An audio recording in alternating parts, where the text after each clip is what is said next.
Well, I'm a big fan of the EMR. It's just a great way to keep track of all the information of the patient. I can hardly imagine trying to leaf through an old paper medical record anymore and capture information from the past. It's really the only way to organize data any longer and to manage data, and that's a large part of what we do.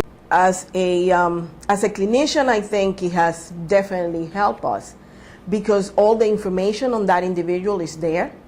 So all you have to do is click, technically, and you have an entire history of this individual, from medication, their labs. So everything is there, you know, not just demographic information that we used to, you know, sex and age and all that, but it also all the medication and treatment, how many times this individual has been seen. So I think it's a tremendous asset to the to clinicians. Paper charts get lost.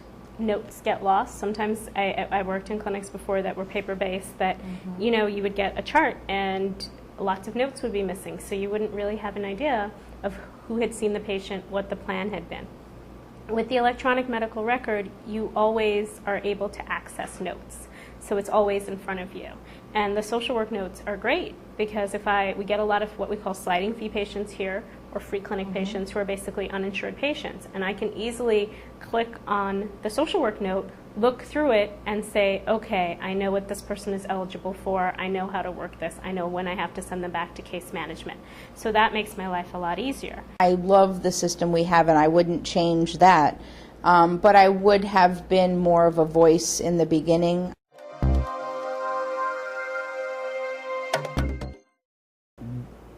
One of the issues that we had, I mean, going back before the EMR, we were trying to establish the PrimeMD diagnostic and screening tools for mental health, which were really very finely crafted, but it was a little complicated. And you know, you have all of these pieces of paper. You got to figure out where you filed it. You got to figure out how to administer it, and with all the other things that you have to do. Yeah, it was really hard when we first made the decision to go on the EMR because I wasn't in a position at that time in the organization to be involved in as much of it as I would have liked. And I tell behavioral health people that across the country all the time. Be at the table, be it part of the choice. I don't care if it says electronic medical record.